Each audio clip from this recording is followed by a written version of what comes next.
Hey, you are listening to the Grumpy Guy BJJ Podcast. Hey, what's up, guys? Got to take care of a few things before we jump into this week's episode. First, our Ramping Isometrics for BJJ program. It is a 12-week program, all laid out for you. It's going to help you build strength and cardio in the fastest, safest, and most convenient way possible. This is how James and I have been training for the past year, and we love it. So we put this program together so you can just follow along, and we are certain you will see and feel the benefits that we do. It's only $15. Just go to grumpyguybjj.com, click the drop-down menu in the upper right-hand corner, and you'll find it. Next, R3.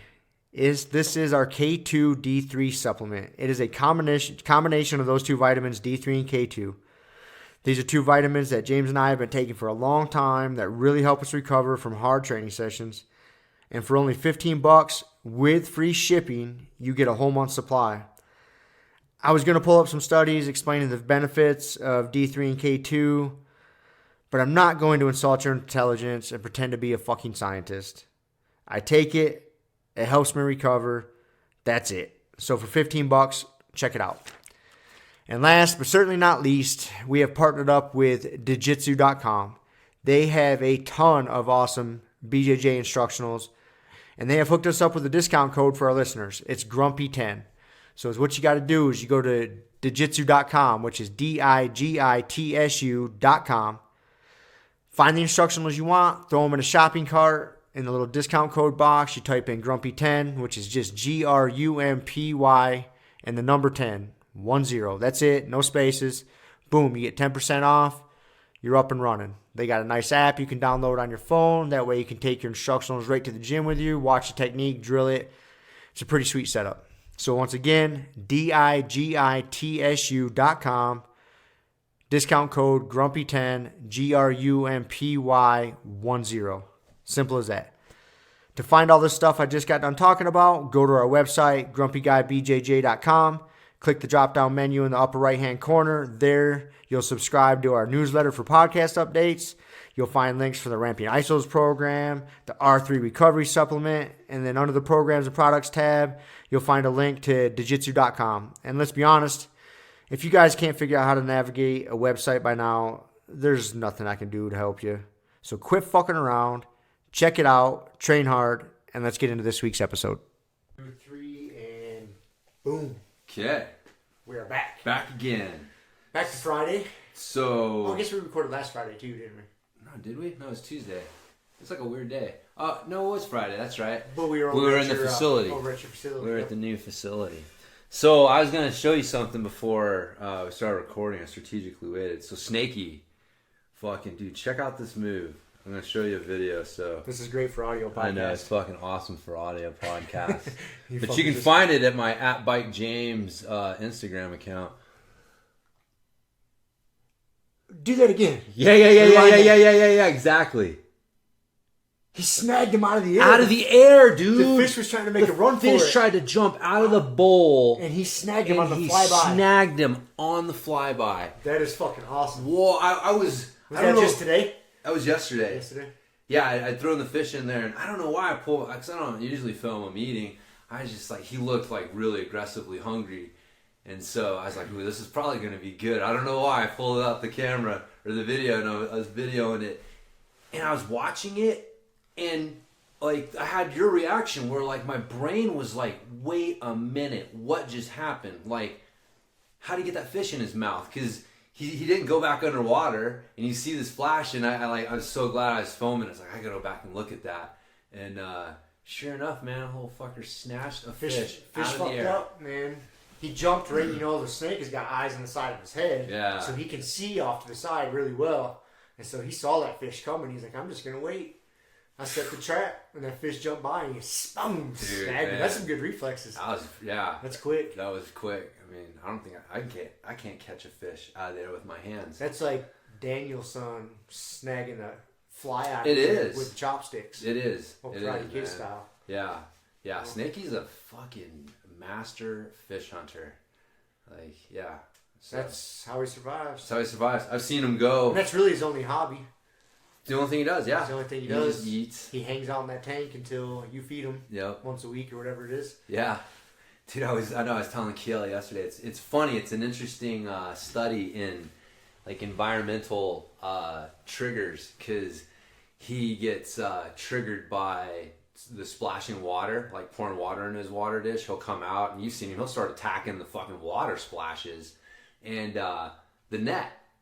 Like if he sees that net, and he like there'll be fish in the bowl, and he is paying attention to that net and will look to attack that net. Like that's not a natural thing, you know. That's not something out in nature you're hardwired to do. Like he's just learned. Learned behavior. It's a learned response to those things. So, but man, he gets fucking like triggered's the best word for it, because you can see it. It's like something snaps in his eyes, and he's got a different, like it's like he's got two different brains. And man, his predator brain flips on, and he thinks he can eat you. Like there's nothing around that he's scared of. He's like I'm fucking getting whatever. And then you see it snap back out sometimes. It's like, oh, wait a minute. That's a big ass thing I'm trying to bite. So, but yeah, snakes are fucking awesome, man. I like that guy. Animals are pretty cool, man. They're pretty cool. You forget they got that primal instinct to survive. You know, I saw that in my dog before, when my dog was attacking another dog. And I mean, when he was full on attacking the other dog, and I'm trying to break it up, and once I broke it up and I separated them, literally I could see his eyes change. I mean, I couldn't tell you exactly what changed. Yeah. But there was a fucking change. It's weird, you know, when you see it. I see it, and he was back to his normal sweet self, and he was all like timid, like, oh, I fucked up, I shouldn't have done that. But when he was in full on kill mode, there was it literally, once I stopped it, and it only took, like, I separated it, and about 3 seconds went by, and then I just seen this, like, these blinds go up in his eyes or whatever, this film come off his eyes, and it was just, he was back. Yeah. It's like, whoa, what the fuck? Like, it's weird. Yeah. Until you experience that, it's... Yeah. Well, dude, people have that too, man. Yeah. I mean, that's the thing, we forget. Yeah. But, like, you know, there's... The lizard brain kicks in. Ooh, yeah, that survival instinct kicks in. I mean, you know, mom lifting a car off her kid's probably one of the most cliche examples, but... I mean, dude, I've definitely experienced where, yeah, the fucking, you think, you know, yeah, it's just like something kicks in, and it's like you're in a different fucking mode. And we've talked about it. You've been in plenty of fights. A lot of it comes down. Yeah, if you think your fucking life's in danger, you think like there's legitimate danger, is when that shit kicks in. Because like you said, it's like a primal survival instinct. So, yeah. Interesting. It is interesting, man. What are we talking about today, man? We didn't... Honestly, I don't give... I'm kind of like out of fucks for the week. I've ran out of fucks for the week. So. Well, that's because you're done painting your house, and all of your fucks are living on your house at the moment. That, I can't wrestle. Like, I've almost been at this point of like mentally breaking this week. Yeah. So I don't care what we talk about, James. Well, you know, I liked your idea, your favorite BJJ principle. Oh, that applies to real life. What principle and how it applies to real life. Yeah. I thought about that this week when I was on the verge of a fucking mental breakdown, just painting. Because I was reading, you know, I'm reading Hannibal's Oath, or the Oath of Hannibal. Yeah, how's that going? Good, I'm almost through it. Okay. And I was thinking, you know, this fucking guy, he's riding elephants around, just sacking cities, just fucking shit up. And here I am, I can't wrestle and paint my goddamn house. Like, what kind of fucking existence is this? You know, like, Hannibal's just out there fucking shit up. I'm painting my goddamn house. Yeah. I can't even strangle my friends. Yeah. So I was pretty pissed off. You know? I was mad that I was born in this era. I wish I would have been born. Oh, yeah. Then I started thinking, like, man, if I would have been born back then, like, how would I have fell in place in Hannibal's army? You could have survived the dysentery. Yeah, if I would have been. And the rampant. You know? Because I don't want to... Plague and shit. I doubt I would have been like the Hannibal type. I don't think I'm that special of a person. Or that deranged. Like, that dude was pretty fucked up. But... Why do you think he's fucked up? Why did you say he's fucked up? He's crazy, dude. Some of the shit he really hates the Romans. He really hates the Romans. Okay, so I guess if you want to say that's... Okay, he really hates the Romans, and he has just a blatant disregard for anybody that isn't like him. just the dark shit he does. And like what? Like give me an the example. sacrificing and shit, or so it's a common thing he did. So when he'd go into a battle, kill most people, capture quite a few of them, turn them into slaves or whatever. Yeah. There was a couple of times that he liked to do. He would take some of these captured soldiers and make them fight each other, like father versus son, brother versus brother, and make them. And then he would tell them, right. Whoever won, you get to go free. Right. But then so he'd let them start walking off camp and then just hunt them down and fucking kill them. Yep. And shit, like the dude is dark, man. That's so twisted. And yeah. There's a couple of times he did. There was another example I came across just like yesterday. I think I was reading. I can't remember off the top of my head. I'm losing it what it was, but dude, I was like, Jesus Christ, like that is not a normal thing to think and process. Yeah, I mean, I guess you get to the top of a warlord-based system by being pretty ruthless. Yeah. But yeah, it's it's interesting. It is dark. Like if you really sit down and think about it, it's definitely. I guess I would term it that. But I never, just in the context, I didn't see Hannibal as like a particularly psychotic, dark person. Like, there were fucking people that you read about in history that were. I mean, he wasn't the only one doing that kind of shit. Right. Like, there was like, that's what I'm saying. Like, among his peers, it's kind of normal shit. You know what I mean? Like, he really hated the Romans. And there was a reason he really hated the Romans. Because the Romans did shit like that to his people. Yeah, there was one I came across was one of the cities that he had taken over, left, Romans came back in and took it back over. That happened a few times. Man. That wasn't just a one-off. Yeah, he was trying to get like a little like rebellion going. He wanted that whole peninsula. Because people forget, like, Rome was just that. It was just a city. It was just a city that had basically taken over the Italian peninsula. Right. But if you could get the Italian peninsula to rebel against Rome, because there was a difference between Rome and Italy. Right. And so that's what he was trying to play on, was like, and that's why he could get some of these cities to flip over, because if you weren't Roman, it wasn't necessarily the best thing in the world to be in the Roman sphere of influence. He framed his war as like a war of liberation. Yes, he was trying to liberate these people. He was trying to liberate them, trying to get them to their Romans. side, because Romans just had crazy amount of resources, manpower and resources. So Yeah. they could fight a different style of war. Yeah. They didn't have to fight the guerrilla war. They could wait them out. But they were, like, speaking of like shit Romans would do, so there was a city he sacked, then he left to go conquer another city. Romans came back in, took it over, and then they set up a fucking perimeter around the city, and they just let people go about their business inside. And there was still some of Hannibal's warriors inside. Yeah, in the garrison. They would stay in there. Or in the citadel. The citadel, whatever. Yeah. They would hang out, and some of them would try to bargain with the Romans. And there was one story of, there was like half a dozen messengers went to the sentries to try to bargain for something. And the sentries just cut off all their hands and sent them back into the city. It's like, oh, that's interesting. Come here. Chop both their fucking hands off and just send them back. Like, go figure it out. oh yeah, that's what I was thinking about. Another time he went into one of the cities that he decided to take over, stuck all the people that he didn't care for in the bathhouse and steamed them to death. Uh-huh. That's rational. Yeah. Hey. If they were reasonable and saw it his way. I want to know, back in that time, how are you steaming people to death in a bathhouse back in those days? Like, how are you what are the mechanics behind that? Oh, like a Roman bathhouse? Yeah. Like, how are the fuck is like, how are you creating enough steam in there to suffocate those people? So they just kind of dehydrate to death? Yeah, just like the heat and. Because I've sat in a steam room long enough to where I've almost passed out. And so I guess if you just... And that's like... If someone just closed the door, like locked the door and stuck you in there, I guess you'd probably die. Yeah, you're going to die eventually. You're probably going to die. Yeah, there's definitely a timeline. That's a pretty fucked up way to die. Yeah. It is a pretty fucked up way to die. Yeah. That's, there's a lot of that. There's a lot of reading shit going, like, that's a fucked up way to die. When you're reading like those old histories, man. For sure.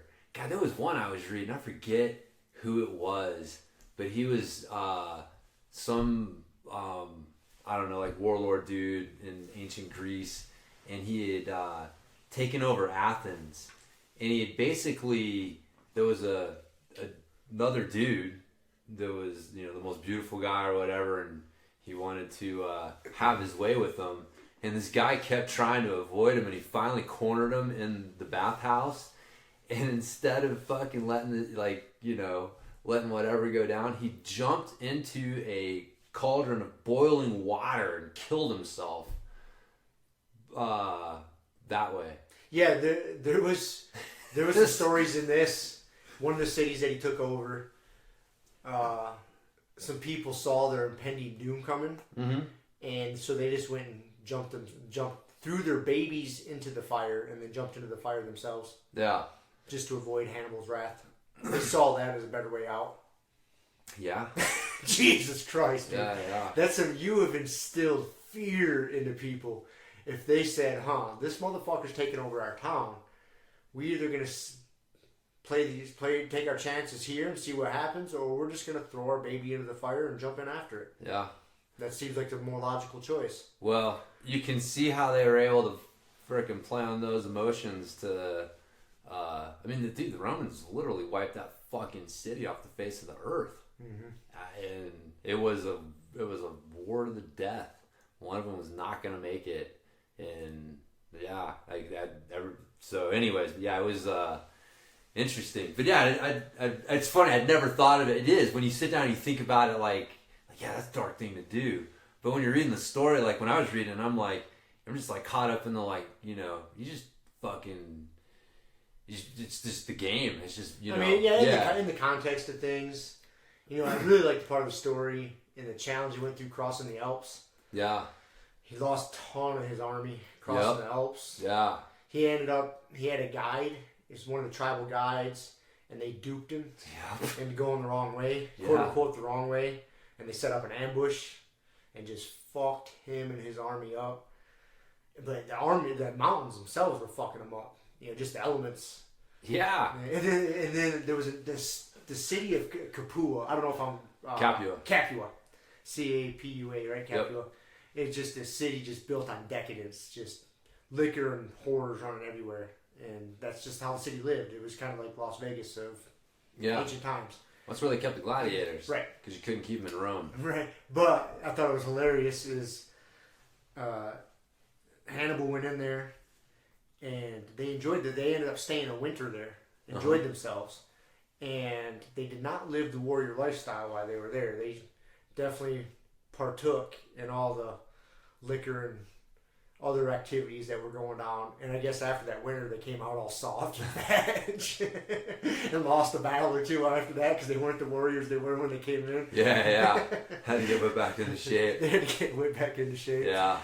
I thought that was pretty entertaining. Yeah, that's funny. Yeah, Capua is interesting. That's where Spartacus was and started the slave rebellion, the gladiator wars was from there. But yeah, because Capua kind of sided with Hannibal. They would side with whoever seemed a little bit stronger at the time. Yeah, they didn't really care. Yeah, well, because they were like number 2 to Rome, basically. Right. You know what I mean? And if you're number 2, you're hoping, like, dude, okay, if I got a bout of you, you're going to give me a chance to be number 1? Like, yeah, whatever. Yeah. So, but that, anyways, it's interesting because that ended up influencing, like, how Rome treated Capua forever after that because they sided with Hannibal. And so it's, Anyways.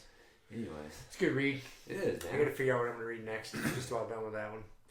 Yeah. I don't know if I want to keep going down this old road. Caesar's good. I check out Caesar's got some. He's another one where, like, if you think about it, you're like, God damn, that was some dark shit. Well, see, I want to figure out because you read the Iliad and the Odyssey and the Epic of Gilgamesh. Those are the past 3 I've read, and those are all written, like in a story form. That is a story. Yeah. That took place in that day. Where this one I'm reading now is written more from a different standpoint. It's basically just telling the story of Hannibal's life. Yeah. From a completely outside perspective. Like this author actually went to Italy and wandered around, hiked over the pass that they believe that Hannibal went over. I mean, no one knows 100% for sure, but he went out and explored these areas. And he's given, and read all the ancient text and deciphered them the best he could. And he's giving his input and his translation of what happened. Yeah. So it's different. It's a different read. You know what I mean? It's not a story. Right. Yeah. I mean, there's stories, but there's stories intermixed with what he thinks and what other scholars think. So it's interesting. Right. Yeah. But I like the story better, like the Iliad or the Epic of Gilgamesh.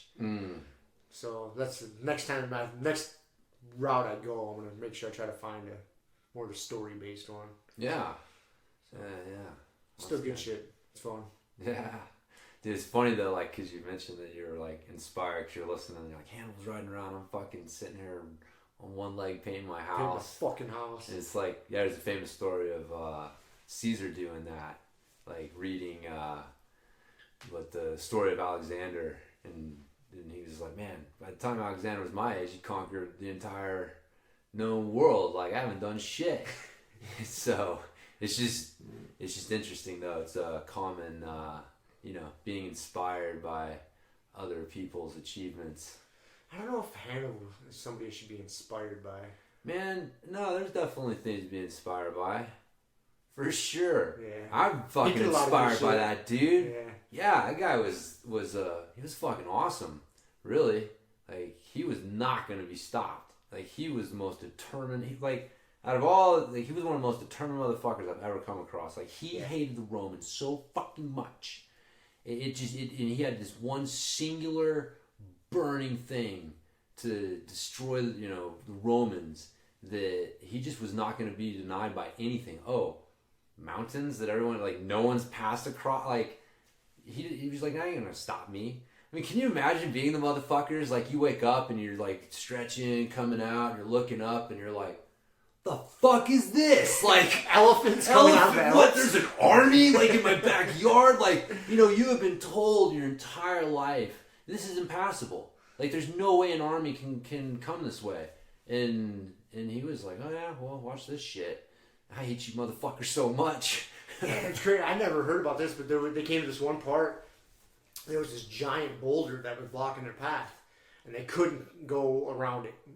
So they had to move it, but it was too big to fucking move. And a way you would move a boulder like that back in the day is they would basically just heat it up enough to where they could break it apart. Mm-hmm. So that's fucking crazy. They explained the technique and how they had to go way further down the line of men, because his army was so large at this point. I mean, it stretched for miles. Yeah. Miles. Yeah. And they would have to cut logs down at the end and pass it over the shoulders of all the soldiers, all the way up to where the rocks were, and just repeat that process, and then just build the fire and just fucking cook that rock, just get it hot and hot and hot, and then basically break it apart. Yeah. And blow it up with whatever they had. Yeah. It's hardcore shit. We're so soft. Yeah, We're man. so fucking soft. I know we are. We're fucking so soft. In a lot of ways, man. I mean, but that's the problem is, the first guy that said, I'm gonna, instead of laying on the hard ground, I'm gonna pile up some leaves over there. That was the beginning of the end for our species. The guy laying on pine that needles. Motherfucker. You fucking he pussy. Fucked it for all of us, man. Yeah, like it was that comfort seeking thing. So just sometimes it goes wrong. I think in a lot of ways people, we still have that, man. I was talking, mentioned that earlier. Like, we're not different people. Like, that's the weird thing. We think of, like, it's like, God, you read these stories and it's almost like, I've often said this, like, what the fuck am I? Who am I? Like, I'm a lecturer out there. I've often said, in my speeches, I've often said, no, but that if, you look around today and you do an assessment of humans, and then you read some of these old history things, and if they didn't come with this is history, you'd think that they were fucking fairy tales. You'd think that they were stories that someone made up. Like, people can't do that. You're standing in a Walmart looking around and you're like, and reading, stories about Hannibal crossing the Alps, and you're like, man, maybe you could get 10 people together that can do that, but to get a whole army together that could do that, like, get the fuck out of here. That's a story. That's a made up children's story. It's like King Arthur. What's the difference between Hannibal and King Arthur? You know what I mean? Well, besides the magic and incest and shit like that, there might have been some incest with Hannibal. I'm sure there was some incest. I'm sure there was some shit going on. Anyways, I'm being fucking, incest assumptive. But, we are still those same people. And it's just the struggle. That's why jiu-jitsu is good, man. It taps into that. That's another reason I'm freaking out, too. I know. Because I can't fucking wrestle, man. I don't struggle. On a good note, though, I did, man. I was pumped. I almost sent you a video of it the other day. Yesterday, I can do an air lunge with my right leg now. Oh, nice. My surgery leg. You know what I'm talking about? Yeah. An air lunge. A single leg lunge. Yeah. The only reason I didn't send you the video because I was a little disappointed. I was pumped. So that was part of my workout yesterday. I was going to do some single leg lunges, and I usually do them supported, with my surgery leg. I use my rope. I got a battle rope hanging in my garage, and I did a couple reps. I was like, dude, I'm feeling fucking good. Do I need the support? And I kept the rope there just in case, things went sideways on me. Man, I banging them out. I was so excited, dude. So I fucking set up my iPad and I hit record, and I did a set of 10 of them, all on my fucking surgery leg. 3 months out from surgery. But then I was like, I'm going to send this to James. And I started watching the video. And I wasn't quite owning the bottom of I was like, I get to my knee was just off the ground and I'd rush it. You know what I mean? I wasn't super slow and controlled, just a little tap and then back up. But it was because I was so fucking pumped that I was doing it. I was just like, yeah, fucking banging them out. And then I watched the video. I was like, no, I got to clean that up before I go shit. And that's funny. And then I did a bunch of other shit, and I went to go when I got done working out this morning. I was like, well, let's do some more of those because I want to get some good video of it. I want to own the bottom of it. I just couldn't quite own the bottom of it today. My legs were a little bit tired. Yeah. I was like, all right. Yeah. I got to work on that a little bit, but I was pumped. Nice. It felt like good progress. We're only 3 months out. Yeah. So I think that single leg unsupported lunge is a lot of people can't do that with a good leg. Yeah. So 3 months out from surgery, felt pretty good about that. Yeah. Hell yeah, dude. Congrats on that. I was pretty pumped. Yeah. Went and saw the surgeon on Wednesday. Oh yeah, what'd they say? Back to work. July 8th is the date. Okay. But I think it's a little tentative because. So first of all, so I brought that question up with the doc. I was like, all right, he checked me out, he moved my leg all around and, had me flex the muscle and this. And he's like, dude, he was pretty impressed. Like, you've been working pretty hard at it. He's like, that's good. He's like, that makes me happy. He's like, but here's the fucking catch.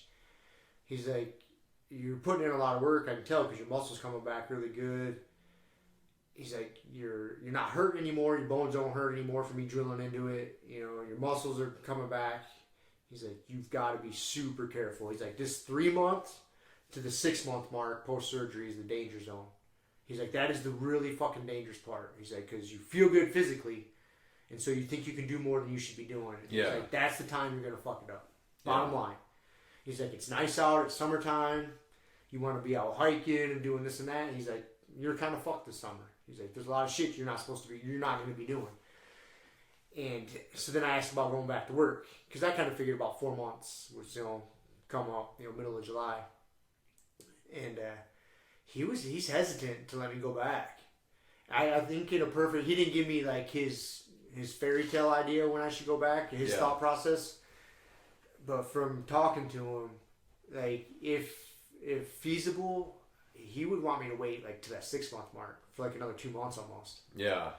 So he's like, because then we had a conversation. He's like, can you keep it safe? Explain to me. He's like, what are some more of the difficult shit you do? I was like, well, there's times I got to move a pallet that weighs 2,000 pounds.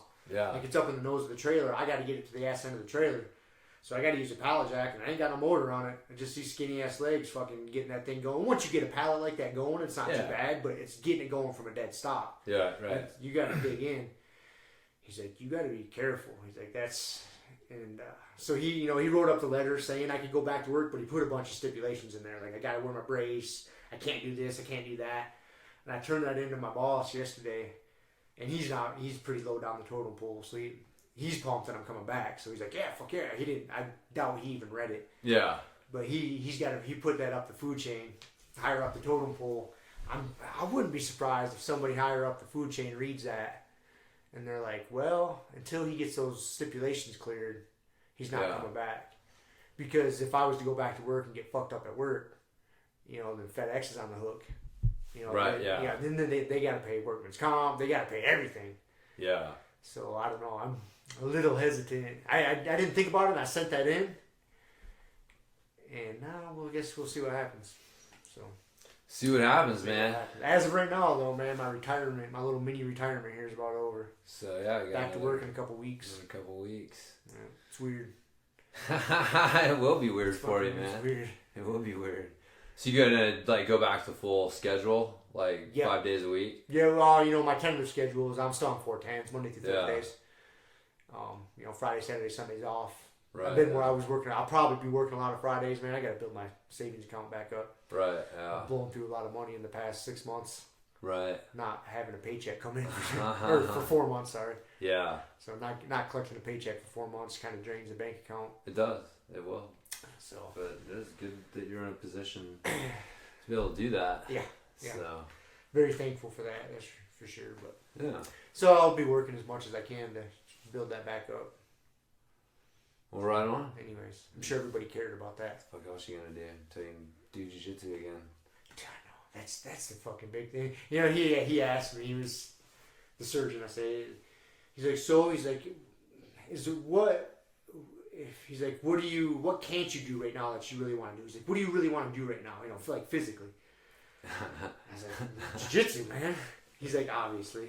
He's like, dude, that's a long time off. He's like, he's like, I don't want you wrestling until December.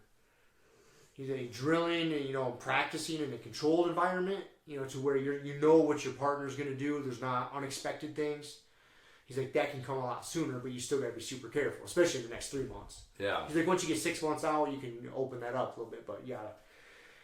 And I was like, well, I want to go hike Mount Garfield. He's like, well, what's that? And I told him, it's a 2-mile hike, 4-mile round trip, but it's 2 miles up and you gain 2,000 feet in elevation. He's like, he's like, you're not doing that till the end of the summer at the soonest. He's like, probably not through fall time. He's like, that coming downhill, that steep, coming downhill, he's like, not going to be good for your knee. Yeah. I was like, fuck. So we kind of ran through that kind of shit. He's like, well, what else? This or that. He's just shooting me down left and right. He's like, you just got to keep doing what you're doing. Be safe. Just get that fucking leg as strong as possible. Yeah. That's going to help, protect and prevent. He's like, but you can't speed up the tendon. So. Yeah. It's kind of what I said after you heard it. I was like, man, 6 months is coming. You can't do anything to really speed that up, but you can definitely do things to fuck it up. Yeah, that's exactly it. So. Yeah. But that's good, man. We've been doing good. It's going to suck, but I mean, in a year we're going to be sitting here talking and be like, fuck. I know it'll be here. Glad to be back training. I know it'll be here before you know it. It'll be December. I'll be back to wrestling, but yeah, I'm kind of fucking losing my shit, man. In the interim. It sucks. Yeah, I don't know. I've never had that long of a layoff from live rolling. Well, just even life. Yeah. Like live rolling and training or even mountain biking back in the day. I've had to take some time off for injury. Probably been the longest. That's right. When I had my thumb surgery, I popped my thumb tendon. I think I've told you just why this thumb doesn't straighten out. So they had to put that back together. And so that was 6 weeks with a cast on. And then I had to recover from there. So, God, man, now that I think about it, that was probably a good, almost that was 10 to 12 weeks before I was back to riding. And, about 3 months in? Yeah. So, yeah, that's probably about the longest that an injury forced me to fucking take off. Even my severed urethra was only 2 weeks, man. So that story makes me fucking cringe whenever I think about it. Not too many people in the world have a story like my severed urethra. Severed urethra, yep. Nah, man, that was a fucking gnarly, stupid bike accident. It was just crazy. It was such a little thing gone horribly, horribly wrong. Ugh. So, but yeah, that was 2 weeks with a catheter too. But dude, my favorite part is I fucking removed that thing myself because I didn't have insurance at the time. You yanked the catheter tube out? Yeah, dude. Reminds me of that scene in Hot Tub Time Machine. Have you I've not seen that, damn it, dude. James. Still have not seen it. So towards the beginning of that movie, one of the main characters, he's in the hospital. He's got a catheter tube in, and his buddies come in to see him, and he's all bummed out. And so they're gonna take a trip up to the ski mountain, like they were kids, right? And so this guy's all pumped, and so he just starts yanking the catheter tube out. He's like, "Fuck yeah, let's get out of here!" And he starts yanking it out, and when it comes out, it fucking goes flying and splashes his buddy. That's what I can envision you doing, man, just ripping that thing out, shit flying all over. It wasn't quite like that. Please just let me imagine that. Yeah, no, I will. I just wanted to, clarify for the listeners. The reality may be a little different than the Hollywood depiction. No, man, Hot Tub Time Machine is an accurate depiction. Just accurate depiction of that, all right. But, yeah, so, anyways. That was, back to, definitely had to take some time off, but not 6 months, so, but yeah, I can just in having to take a few weeks off. I mean, I had to take like a month off for my groin hurting, and I was, so yeah, you start. It's weird because you have, it's like your fucking battery, and you got energy that builds up, and you have ways that you discharge that energy, like both physically and mentally, and when you don't have that, it fucks with you. It fucks with you, man. Dude, it really does. And again, it's from the. Yeah, it's one way to look at it. Like that battery, that power source gets built up, and you gotta let it out. And I can get like the energy part of it out by working out. Like, 'cause I work out hard, dude. Safely but hard, man. My warm up will be 15, 20 minutes on the rower or whatever. And, I got the heart rate monitor now, so I'm like, all right, let's see if I can get my heart rate too. Okay, how long can I maintain 160? That thing's in the red. Stupid shit like that. Like, it's probably not smart, but and I'll do a bunch of shit. I enjoy that, but still, just fucking jiu-jitsu is my safe place, man. Like, the world makes sense on the jiu-jitsu mat. You know what I mean? Like, things either work or they don't. It's very simple, black and white, concrete. You either fuck somebody up or you get fucked up. You know what I mean? I mean, sometimes you kind of got draws, but it's still, there's a beauty in it, man, and I fucking love that. And that makes everything else, all the bullshit you got to deal with in life, way more tolerable. Yeah. And when you don't have that and you're so used to it, it's like, motherfucker, dude. Dude, I think my neighbor listens to this once in a while.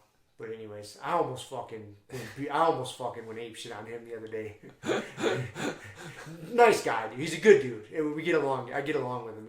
He is a really nice guy. And he means well. And he didn't mean anything by this. But I was in my garage and I was finishing up my workout the other day. And he came over and he's like, man, if you would just record yourself and put this up on fucking Instagram, and Facebook, like, you could really monetize this. Dude, my blood pressure skyrocketed instantly. And I almost fucking came unhinged, man. And then and I checked myself. I was like, I don't do this shit for anybody fucking else, man. I probably came across kind of crass, but I did monitor myself, so I didn't come across as much of an asshole as I initially wanted to. I had to take a deep breath. Okay, how am I going to respond to this? I'm really angry, Rob. I was like, motherfucker, I don't do this for anybody else but myself. I don't need to put this on the goddamn internet anywhere to see what anybody else fucking thinks or says. I don't give a fuck. I'm not trying to make any money out here. I'm out here fucking bettering myself, trying to work out. And he was just going on and on how I should monetize this. But once I thought I calmed down and gave an adequate response. It probably did come across a little aggressive because he stopped telling me about it and he left shortly thereafter. So, but yeah, dude, fucking my blood pressure went through the roof fucking instantly. That's funny, man. It's an interesting... He had good intentions. No, for sure. Yeah, he didn't mean anything by it. Yeah. He was coming from a good place. Yeah. So I don't fault him for that. It was my own... It was how I took it. You're just grumpy. I'm just grumpy. That's funny. Yeah, I mean, in his mind, he's looking over there and he's like, he's probably impressed with the shit you're doing. Yeah. It's like, holy shit, dude, look what this guy's doing, man. He should be like posting this. And Yeah. people would be fucking into it, and then he could make money on it, and it's, Yeah, like he came over from a truly good place. Yeah. I'm not mad at him, but it was just how and then I get mad at myself for responding like that, you know what I mean? So then I get into this fucking negative headspace. It's like, I'm just freaking out. Yeah. It's like, goddamn, I just want to wrestle. All my problems would be solved if I could just go roll, man. Even if I was going to get my ass kicked, I'd be fucking so much happier. That's what I say, Eickhoff. Yeah, well, soon enough, I guess. So sorry to my neighbor if I came across rude there, buddy. Yeah, for anybody else that runs across Rob, don't suggest Yeah, don't videoing anything for Instagram. do not suggest I post on fucking social media. That's, Oh, go ahead. no, go ahead. Did you see that Facebook is putting out their own currency? Really? Yeah, they're coming out with their own digital currency, Libra. I mean, what the fuck's the point of that? I don't know exactly. I don't know if they're trying to compete. It's like a Bitcoin type Yeah, thing? that's initially when I hear digital currency, I'm thinking Bitcoin. So you buy in for $1 and it can go up and down after you buy in? Yep. No. I don't know about this. I got some Bitcoin. It's going up quite a bit right now. Is it? It's up. Just today I checked it. It was up around like $9,800. One coin. Huh. And I bought in a bunch of Bitcoin when it was not a bunch. I mean, a few $100s. I bought a few $100s worth when it was at like $3 and $4, $5. Between $3 to $5 grand a coin. Yeah. So Yeah. making some money on it. I'm sure it'll drop back down. Yeah, see, that's the interesting thing is it being a currency, but it also being an investment. It's not meant to be an investment like that. No, I know. But that's how people gain. See, That's what I do with it. Yeah, I mean, to be honest with you, that's the thing that makes me nervous about it, because I think that if there's anything that could sink that system, it's that. People doing people doing what I'm doing. It's kind of like the people that buy, like they fucking buy houses. You know what I mean? Right. It's like, when things are good, you're getting people coming in and they're buying something that's not really meant to be an investment. Like the house that you live in is not supposed to be an investment. Right. If you happen to make money on it, great. But it's not an investment. Right. It's not an investment from the literal sense of the word, because it's an expense. You're putting money into it. It's not paying you. Like a rental house that you have rented out, you're making money on. That's an investment. Like that's a different thing. So people get confused, and so you saw like that was one of the things that happened with the last financial crisis. Is everybody and their mother had bought houses as an investment because they thought the value was going to keep going up. That's how they always sold it to you, man. Right. I remember as a kid coming up. Yeah. That's how they always sold it. Invest in a house, and so, but when you have a whole bunch of, I guess misinformed people coming in and buying something for an investment that's not meant as an investment, then it goes down. It's a slippery slope. It's a very slippery slope, and we've seen what happens in the financial world and the real estate world when shit like that happens. And so to be honest, that's what makes me nervous about Bitcoin, is it can't go up forever. Right, and it's gone. I mean, it's gone through huge cycles. I mean, I don't know the highest it's ever been. The highest since I've paid attention to it over the past, I don't know, let's say 4 or 5 years. Yeah. My dates are a little off, but I saw it up around 18 grand at one time. And I've seen it as low as way back, and I think I've talked about this before because I kicked myself in the ass. Like when I first learned about it, it was only like $150 a coin. And I was like, this shit's too weird, I'm not buying in. Yeah. And now I'm so pissed. Because I was so close to buying about $1,000 worth.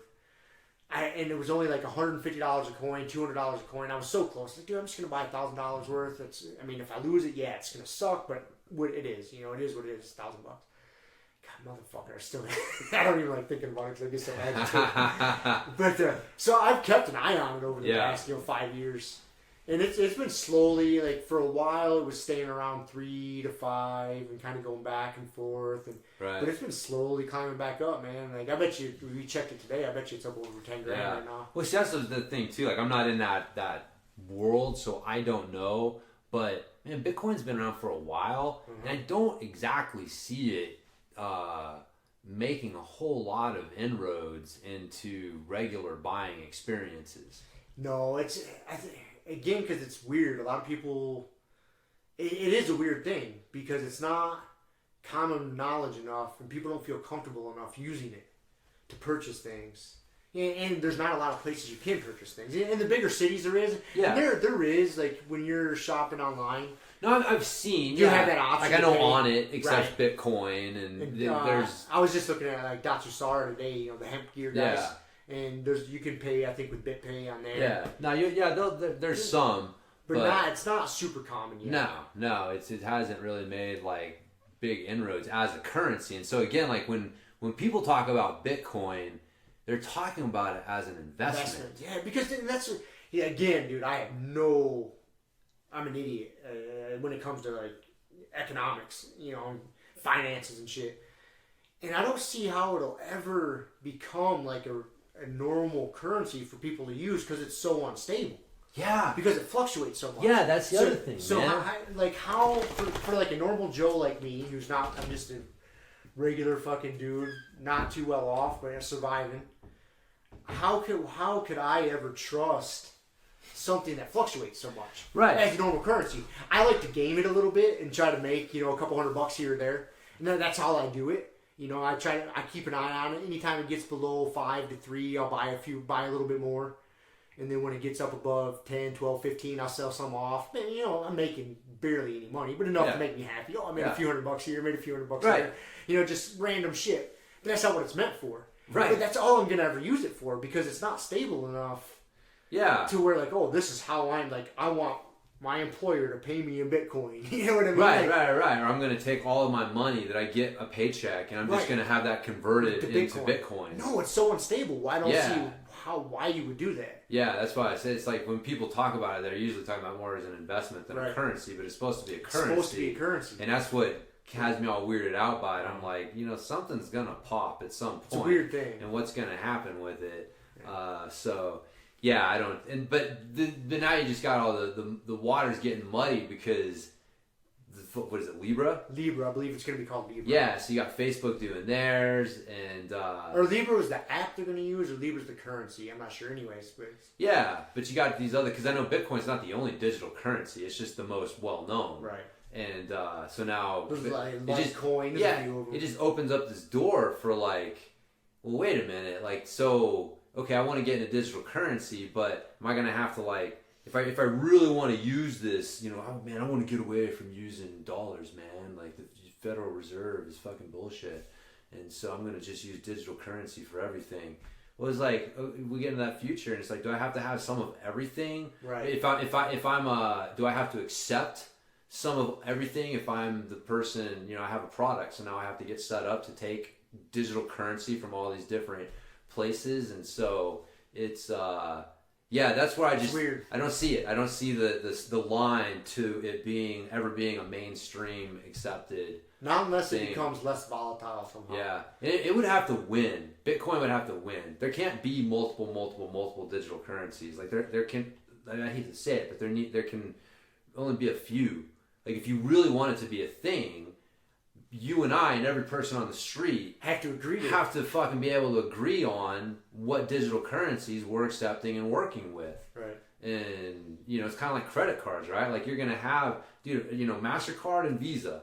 Like those are your two big fucking players. And then, you know, you got American Express. Discover. And then you go further down the line, you got Diners Club. And, you know, so you can find like, even in the credit card world, like find more, but it's hard to find people to accept some of those more obscure currencies, you know, credit currencies, because that's all those credit cards are. It's just a fucking credit currency that you're using instead of cash. It's just another form of currency. So, I mean, that's, again, maybe that's just because that's all we know, and so that's the only way we can see an economy and things moving is having like one or two major players and then some other people that might round it out. But I don't know if Bitcoin, if the digital currency thing's ever going to be a thing. Like you said, it got to be less volatile, and there's going to have to be winners, man, that we all agree on, that like these are the digital currencies that we're going to accept and work with. So, anyways, I don't know how I got us onto that subject. I don't know, man. Oh, social media. I was pissed off about my neighbor. That's right. Facebook's coming out with their currency. Yeah. That's interesting because Facebook's like dying in my view. It's weird. Like maybe I'm just like, you know, maybe this is an attempt of theirs to be more relevant, But I feel just my general consent, like my general feeling of interacting with Facebook, because again, I have to because I'm, through business purposes, is that, it's not growing. The Facebook itself, yeah, but they own Instagram and WhatsApp. Yeah, that's true. Right? Yeah. So, there's... I guess if by that Facebook currency, it's going to be like across all of their all properties. The platforms, yeah. Yeah, that's probably, yeah. God, man, why'd they get to buy Instagram? That pisses me off so bad. Like, we had a chance. We had a chance to have another choice. Who bought Snapchat? That's Facebook also. Probably, and man. Fans, that's kind of the new big one too. Yeah. Like Instagram, Facebook's dying out. It's all just it's all grandmas and grandpas. Buy your competition, man. It's all grandmas and grandpas for the most part using Facebook nowadays. Yeah. Family staying connected. The new one, newish one. Everybody's likes Twitter. Seems to be more popular. Snapchat's the fucking thing nowadays. I don't even know. Snapchat's complete. Dude, to me, Snapchat's fucking hilarious, man. I was talking with Kelly about this the other day. Because the thing I do know it's like sending text or pictures, but it's like a time limited one, and then they're deleted forever. They disappear. Yeah. What's the fucking point of that? Like you know what I mean? Like let's just stop pretending like it is what it is. Like why would you need the ability, especially if you're a fucking parent and you have a kid and they're like, I'm on Snapchat, dude? I would have fucking alarms going off like crazy. Like what the fuck do you need an app that allows you like that type of like what's the point of that, right? You need no record of what you sent. You need something that automatically erases and contains no record of what you sent. Yep. Why? What are you up to? Right. Yep. Now I'm not saying all the activity that goes on there is like that. Like you can have some fun with it or whatever. But at its heart, like there's a definite potential for abuse with something like that. And man, I hear about some of my daughter's friends that have Snapchat, and I'm just like, what the fuck is going on? Like, how are her parents like asleep at the wheel? And again, like, no offense if you're a parent and your kid has Snapchat, but like, maybe you should think about it. Snapchat's some dark shit if you think about it. So, but yeah, it's I don't understand that one. I don't understand the fucking why. Like the reason that Snapchat is so popular says something about our society and the people who use social media on a really regular basis. Because you can be sneaky with it. Fuck yeah, dude. I hate that. Like it's the worst part of social media. Is like I think that's one of the reasons WhatsApp. Yeah, WhatsApp got so popular too. I think WhatsApp's you can kind of do the same shit with WhatsApp. I think that was like a global texting. It's global texting. It's free. Global texting. Free global texting, but I think again, I'm not an expert on it. I think it kind of has some of the same features as far as like Snapchat type features to where shit disappears after a certain amount of time. Huh? Yeah. I think I didn't use it enough. I didn't use it enough, but I kind of got that impression that it was like that. Well, it's definitely not sold that way. Like Snapchat sold that way. Like you know what you're getting. You know what I mean? Like do they sell it that way? Oh yeah. To get you into using it. What like how do you hide that? Like whatever you post is going to be gone within the next 24 hours. That's one of their main selling points. Yeah, like you have to explain that up front, I would think, because you'd have a lot of frustrated people going, dude, that long post that I made, that long thoughtful thing that I did is gone. Where is it? Yeah, and that's what's nice about text messages. Like, say somebody sent you a date or something, you know what I mean? Or an address or whatever. And you scroll back through your text, like, I know he told me this. Ah, there it is. There you find it. Dude, but if you're using Snapchat, you're fucked. Yeah. You go back to find something, like, God damn it. Again, maybe I'm missing something, right? But when I look at that, my brain's automatically like, oh, okay, so that's for sending like dick pics and shit. You know what I mean? Like, what is the point? It is for sending dick pics. Things that I just don't want a record of readily available. Let's use that. So, anyways, but can't monetize Snapchat, I guess, as much. Maybe you can. Oh, I'm sure. Somebody's figured it out. I'm sure somehow. Yeah. There's gotta be. So, yeah. Maybe that's why they're... I don't know. Does Facebook own Snapchat? I don't know. For some reason, I thought they did. I could be wrong. It may be, man. They buy up. Like, they're the fucking Bill Gates of the social media world. It's like, I tell you, that book was good, man. You got to read Zuck. I listened to it. I said Yeah. read it, but Yeah. kind of one of the same nowadays. It's dark and all the shit that they do. Oh yeah. And the social manipulation and how good they are at it. And just people asleep at the wheel don't even realize they're getting manipulated. Yeah. And they're just collecting that data, man. Just that, because that's where the money is nowadays. Is Right. data. That's what they want. That's the currency. Is collecting your data. That's why they came up with Farmville, and that because that game was fucking huge on Facebook for a while. There's been a couple of them that ran through that little cycle, and that thing was just gobbling up your fucking data. Yeah. And just selling that shit off to people. Yep. Hey, marketers, look at all the eyeballs. Look at the data. Look at how much time people are spending on this. Yeah. Yep. Yeah. It's all about on-time interaction, and selling that off to people. Yeah. It's interesting, man. It'll be different. In 10 years, things are going to be different for sure. They can't, I don't think that they can just continue on this path because, like Facebook's not a public utility. Like, they're definitely a private company that needs regulation and stuff like that. It's not, they're not the fucking electric company. Even the electric company has regulations, So, I think, maybe not. I would have to assume. Who knows? Who knows? The fuck do we know? Nothing. We don't know anything. Nothing. We just get out here We and know rant. nothing, dude. I know we just got here and say. Speaking of random shit, I'm taking this all over today. In case you wouldn't notice this because you don't have an Apple phone. When our podcast gets posted, because we post it on Podbean, Yeah. and it automatically shoots it to iTunes or they don't call it iTunes anymore, just the podcast app on Apple. Yeah. Well, it automatically numbers the episodes for us, and somehow Apple got one episode ahead of where my count was. And so, like, this week that just came out today, not the one we're recording now, not what we're talking right now, the one that came out on today's date, should have been episode, according to my records, 85. But in Apple's world, it was going to be 86. So we skipped episode 85. It didn't just disappear in the world. When I uploaded this one, after we got done recording last week, it would have technically been episode 85. I just didn't go 85. I just went right to 86. So it sunk up with Apple. So if you're ever looking at Podbean and you're looking at like past episodes and you see that 85 doesn't exist, that was intentional. You know what it could... It didn't just disappear. Remember, man, we had that one episode where the sound was way off, and we had to repost it. Episode 3. We had like episode 3 and episode 3A. Yeah. So it might be why Apple's like one episode ahead of us. They both got posted, didn't Because they both got posted to Apple. Yeah, I forgot all about Apple that. Podcast. I bet you that's what it is. And so, so we are... So technically now you're going to... So we're going to just... We still skipped episode 85. 85 does not We're exist. We're going to do 86 twice. No. I'm just... This episode we're recording right now is going to be episode 87. What do you think just because, like, you put a number on it, you changed reality? I changed reality. You're such a fucking millennial. It's just like fucking Las Vegas, man. They don't have the 13th floor, but you know you're on the 13th floor.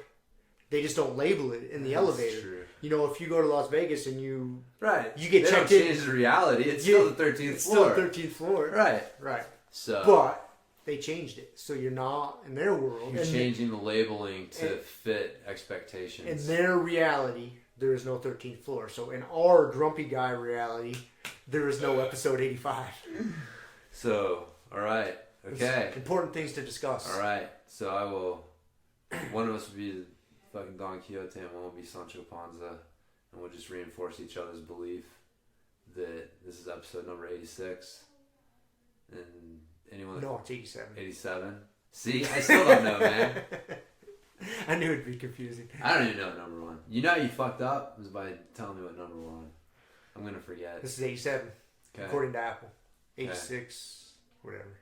Now I'm confused. I never trusted Steve Jobs and his fucking ways. So the Apple Podcast, I don't trust their numberings. But I'll go with it. Let's go with it. You're an Apple guy. See, that's the funny thing. Like, you're such a Apple guy for being so anti-establishment technology. Yeah, but I'm bullshit. sucking from the fucking man's teeth. I'm punching the clock. I got a job. I got Apple products. As long as you see the irony in it, that's all. It's these stories that you tell yourself that help you go to bed at night. Yeah. So it's the narrative of my life. What is reality? What is reality and what is Rob's reality? That's right. I have to construct a different reality around myself to make myself feel better. Yeah. Yeah. It's funny. That is what most people do. That's what we all do. Yeah. Some of us just choose to admit it or not.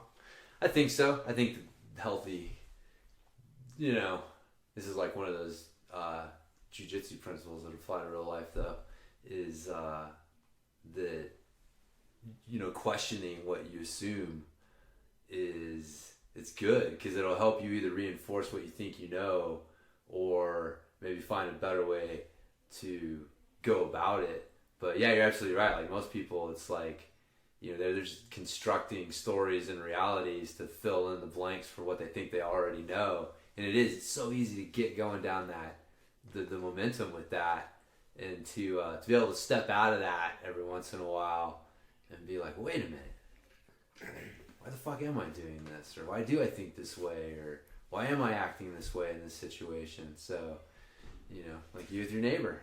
He stepped out. Like, wait a minute, why am I freaking out on this guy? He's a nice guy. He's a nice guy. No reason for me to be freaking out. Right. So, but... he doesn't know my disdain for social media. That's right. He doesn't understand it. And fucking unsolicited human interactions. You combine those two things together, baby. Fuck. Woo! Get Rob going, man. That's fucking good, though, man. I didn't think about that was another thing, was the unsolicited interaction. That was the first thing I thought of. You're like, he walks up to me while I'm working out, and I'm already like, this isn't going to end well. Well, towards the end of your workout or whatever. He's smart enough, dude. He probably waited till I was done working out. I was I was in my garage stretching, so you could tell the commotion. The music came down a little bit. I wasn't doing farmer's walks across the cul-de-sac anymore. He's like fucking Jane Goodall observing the chimps. That is. He's taking notes. It's like, Rob seems to have settled down. I may approach him with my idea. Wish me luck. That is a very good description. I seem to have irritated Rob. We'll wait a couple weeks before any more interactions. His tone and gesticulations indicated anger and hostility. Hostility, yes. I feared for my safety. That is funny though, man. He's like observed you enough to pick up your patterns to know when's a good time to approach and when's not. That's pretty awesome. That is funny, man. That's good. It's good stuff. Anyways. What else I got here? I got a few things. I'm working, got Shiloh doing track workout. So I was sitting down and I realized, dude, track's so much easier than jiu-jitsu to figure out. Because if you know how fast you want to run, you want to run this distance and this time, I have to average this time, this many meters per second. It's like, it's just a fucking math equation. It's math problem. It's just very a black basic and white math problem. Yep. And then obviously there's, different ways to try to answer it. But so I sat down and came up with I'm just pulling shit out of my ass, man. Because the problem is I don't want to know what the workout is. I want to know why. I mean, you know me. It's like, I need to know why. Once I know why, then the what is like, oh, okay, this makes a lot of sense. And so I'm trying to look up track workouts for, middle distance running and stuff. And that's what they give you is these workouts. And I don't really understand the philosophy, the why behind them. So I'm kind of having to just start from scratch and make up my own why. And so I've got her pace figured out of what we need to run. And so my idea, we're starting out with the first month, we're going to be doing 50s and 75s and 100s and just working on, I'm going to have her run a little faster than her pace, because obviously in a race, you're going to run a little faster, a little slower. You need to average, that pace. But yeah, we're just starting out, man, having her work that pace a little faster than that for 50 to 100. And the next month, we're going to bump it up to hundreds to 200s. And over the course of the next few months, bump it up to that 800 distance and just work on trying to sustain that pace. So that's the goal, the 800 distance? That's her event? Yep, breaking 3 minutes in the 800. So comes out to, she has to average 4.5 meters per second to 3 minutes in the 800? Yep. That's 2 times around the track? Yep. So a minute and a half on each lap. Yep. Right. Yeah. Oh yeah. Yeah, she's got it. She can do it. No, I know. I mean, if she keeps doing what she's been doing. How close is she right now? Like, what's her... Her best last year was 3:18. Okay. So, but she only ran like 3 races. It was her first year doing the 800. So, I think it's... That's definitely doable. I think so, yeah. Like I told her, it's not going to happen by accident. You know, you're going to have to work at train. You're going to have to do some work at it. But yeah, no, I'm trying to... It's that idea of the reverse periodization... it's Charlie Francis, who is Ben Johnson's track coach. It was he's kind of helped popularize that idea, but instead of running a lot of distance slower than you need to and then trying to run less and faster, you run less at the speed or faster than you need to, and then you work on sustaining that speed, the endurance to sustain that speed over a longer period of time. So it's just a different way to come at the math problem. So that makes sense to me. Yeah, that's at the heart of like your CrossFit, your CrossFit endurance and all the like interval endurance, and like we were talking, there's a crowd out there that says like long slow distance is bullshit. You don't need it at all. Like that's what they're using. They're using basically forms of reverse periodization where they're working on the pace and then the ability to sustain that pace rather than going out and going slower than that pace for longer. And so, but really the answer is both, knowing how to use both properly. Because I'm having her go out. She's doing 2 days a week of sprint workouts, and then having her go out another 3 days and just want you to jog, man. I want you to jog for 30 minutes, nice and easy. Don't worry about going fast at all. And so I'm almost having her do this like, the barbell strategy where I'm like, everything's at the extremes. There's nothing in the middle. And then I'm slowly going to have those things converge in the middle. So she'll start doing a little bit less distance work. I'll start adding in some fartleks, like some speed play stuff into her distance work. And so the distance work will start to reflect what we're doing with the sprint work, and again, hopefully it all comes together at the 800 there. It's pretty cool. So yeah, it'll take us be like a 4-month cycle, and then we'll just rinse and repeat. And so I don't know. We'll see what happens. That's pretty cool. Not too many kids got sports training nerds for dads. They totally just want to fucking geek out on it. I know. Like, all right, I got this 4-month training plan. I know. We're gonna do some reverse periodization. Here's the deal. I know, man. It's funny. It's pretty cool. It's I love doing this shit. So it's interesting. Like I ran into her. We actually ran into the cross country team, the Fruita cross country team. They were at the track. So we went to Stoker Stadium today to run. Because that's the other thing too is I've told her there's a difference between running and racing. Mm-hmm. Like racing's a different thing. Like you can be a good runner and fucking not be a good racer. Like racing, it's strategy, your pace and stuff like that, but also environment. So like running at a track like Stoker Stadium is going to get her used to running in an environment like Stoker Stadium. So even though it's easier to just go over to the 8-9 school behind my house here with their dirt track, that's not the environment she's going to be racing in. And so it makes sense to have her practice in that environment because that matters. That's part of racing. And we were there, and the cross country team was there, and I saw the coach, and I was like, it was funny, man. I'm there with Shiloh. I got my coffee and my timer and cones and shit, and we're obviously doing some work, and they're over there doing their work. And so I just went over to the coach and said hi and introduced myself. And but it's funny, man. It's just one of those things, like, I tell people, like, yeah, I used to, run track, and I'm a strength coach, and you can just tell they're like, oh, that's cute. It's like, man, it's really hard. Like, I sound like a fucking, like I'm an arrogant asshole or whatever, but it's like, no, like, I was fucking really good at track, and, like, I'm a really good, like, world-class strength coach. So but yeah, like, when you run into, but most of the time you run into these parents, I've run into myself. 99% of the time when some parent comes up to you and tells you, like, I'm working with my kid, you know, I know what's going on. You're like, oh, fuck. Exactly. What kind of damage am I going to have to undo at practice? Dude, it is usually the worst of the worst. Yeah. So I understand their reaction, but it's just kind of funny because, like, it is. And it's like, man, if you guys only knew, you'd probably be asking me for advice. And, like, could I come out here and help you guys with some stuff? But, yeah, I just smile and watch them do their shitty lunges.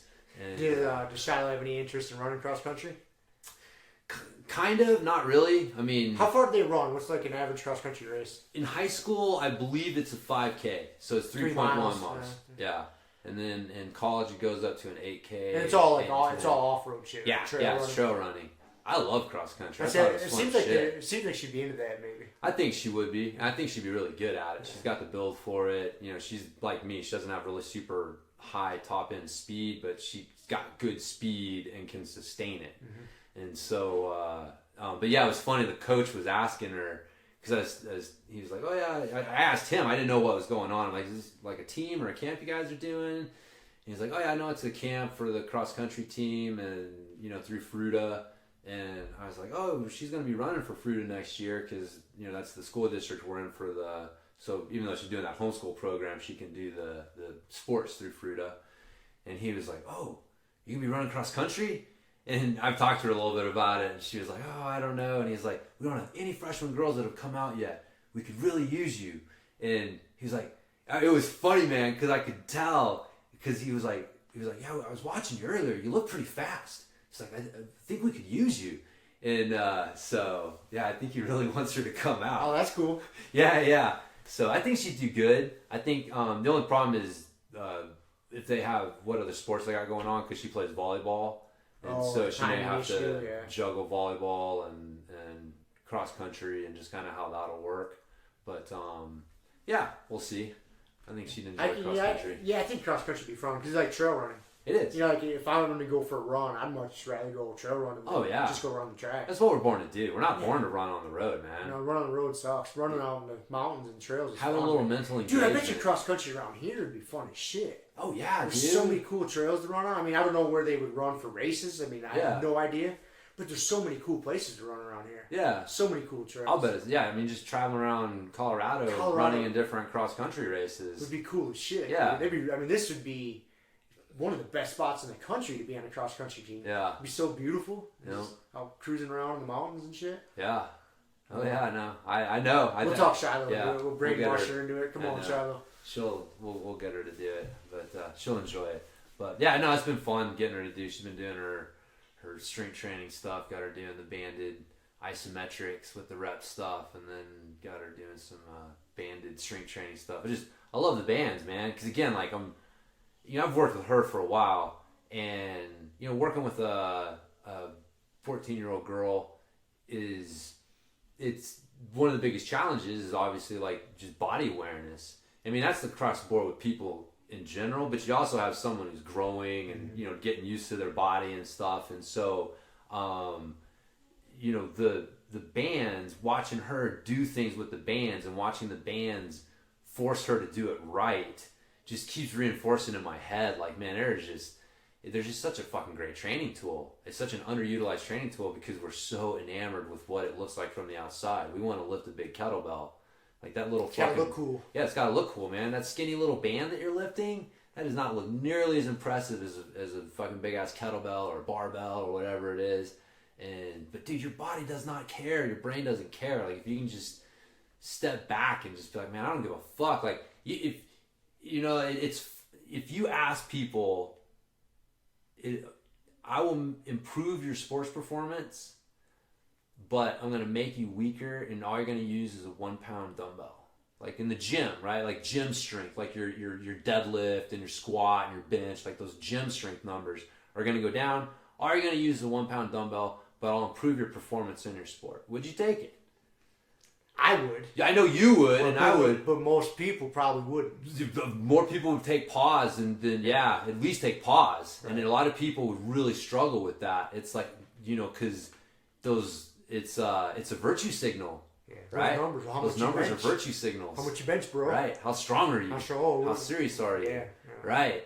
And it's interesting when you break that down because people confuse, like, the whole point of what we're doing here is to get better at our sport. Right? In this case, jiu-jitsu. And, at some point we realized that good jiu-jitsu players tended to be pretty strong. And so we figured that, well, if I get strong, it'll make me a better jiu-jitsu player. And so then strength became the goal, not becoming a better jiu-jitsu player. It's like we talk about how points, like that, the point of points was not to get points, but somehow the point of points became to get points. Mm-hmm. Like the point of getting stronger was not to get stronger. The point of getting stronger was to get better at jiu-jitsu, but that got fucking flipped around. And so, we get enamored with these tools. Like, I really think that's one of the things, like the mace and the Indian clubs. We've talked about this before. Like, I don't see how you pick up a mace. I don't see how you pick up fucking heavy Indian clubs, and especially do like an Indian club swing and then be like, oh, I'm still gonna do kettlebell swings. It just doesn't. To me, I still struggle with this fucking thought process. And I still think that besides just being a more popular tool, like, dude, if you're using 15-pound Indian clubs for your swings, that's pretty heavy, right? A 15-pound mace for your work is like reasonably heavy. Like, you're not gonna go heavier than 25 pounds. Like, dude, a 25-pound mace weighs less than a 12-kilo kettlebell. Right. But the 25-pound mace, you gotta respect that. Yes, it just doesn't look like that from the outside. You're watching somebody use a mace or a club, and it just does not look the same as watching somebody swinging a fucking 24-kilo kettlebell and doing double presses with the 72-pound kettlebells and stuff like that. And I just that our tendency to just get hung up on that outside stuff, man, is, I think, going to be one of the biggest obstacles to the clubs and the maces. But it's funny, I actually had somebody on Bike James today post something, because I have a free steel mace workout that people can sign up for, and a guy posted a comment, and he was like basically saying, like, oh, the steel mace it's just really niche, I can understand after 20 years of working out, which it's actually longer than that, but anyways, I've been working out since I'm fucking 30 years, man. But he's like, I can see how after 20 years of training, you get bored with regular training. And he's like, most people, we just have access to kettlebells and barbells and dumbbells, and for most people, just focusing on those tools is plenty. And I was like, dude, the irony. Because we were around when kettlebells first came around. That same argument was made against kettlebells. Yeah, it's the exact same thing. Exact same argument. What do we need a bowling ball with a handle on it for? We've already got barbells and dumbbells, and people have done plenty with these things. Olympic champions have been shaped with nothing more than these tools that we have now. Now you're telling me we need this fucking... And it was just funny that coming from the kettlebell community, in some sense, is this like, do we really need another tool? We kind of got this shit figured out already with our kettlebell. And it's just, dude, the irony of it is fucking same thing hilarious. all over again. From about 15 years ago, give or take a little bit. It's just this time it's the established kettlebell community. Now they are the established thing. Yep. And they're trying to keep the upstart shit from disrupting the status quo. Because, man, you take away that kettlebell swing, and dude, that tool is suddenly no longer nearly as valuable as it once was. So I haven't even thought about doing a kettlebell swing since I've been doing club swings. Yeah. I've done some cleans. I still like to do some cleans. I think the cleans is good. But a clean's a completely different movement than a swing. I'm just talking strictly the swing. The swing. Indian club swing. It's way superior. Yep. Singing, you either do them one hand, two hand. Like, I got a 25-pound club. That's a beast. Yeah. To swing that thing.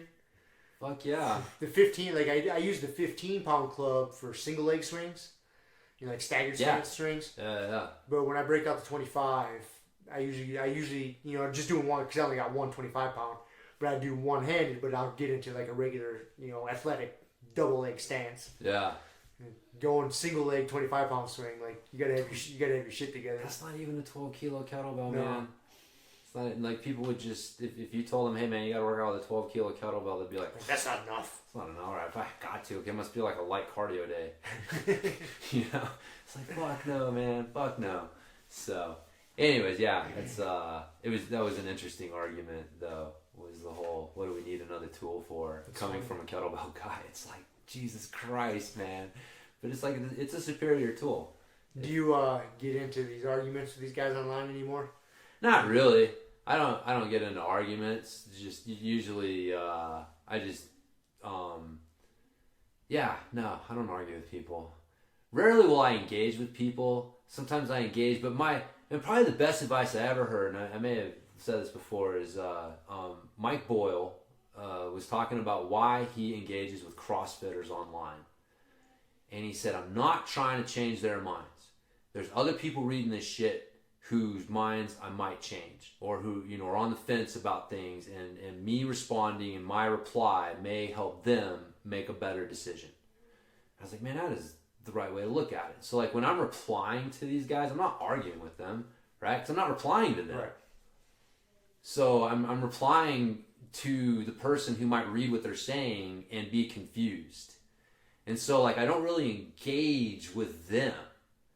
And so it's really it's hard to argue with someone who's not really engaging with you. So yeah, I don't and then every once in a while, man, we've got some people on the Pedaling Innovations website that we've just had to ban. It's really? Oh Jesus Christ, yeah. Like you'll get people that it's just, and again, because the pedal, it represents, it's like the steel mace, right? It's a disruptive technology. There's a status quo. This pedal is disruptive to that, and so you have people who are extremely opinionated about why the status quo is right and you are wrong, and they won't. God damn, dude, they're so fucking irritating because they're just masters at pulling one little thing that you say and taking it out of context, and then you try and correct them on that, and then they take something else you say out of context, and they won't answer your questions or your points, and it's like they drag you down this fucking road where there's so many layers of bullshit been piled on top that you've lost track of like what were we originally discussing here. And it's like in the internet troll world, if you can just outlast your opponent, that's what it takes. If you can just type the last fucking word, you win. If you're willing to type more words more often, you are an expert and you win. And it's like, yeah.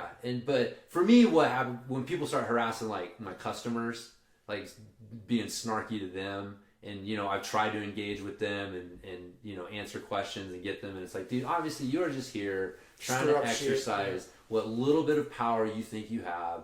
Like, I'm sorry, we're not gonna, I don't have time for this, and other people don't deserve this. So I'm very rarely do it. I really hate doing it because I am a huge believer in like free speech, to the point of like, man, if you say something super offensive, awesome, I'm gonna support your right to say it.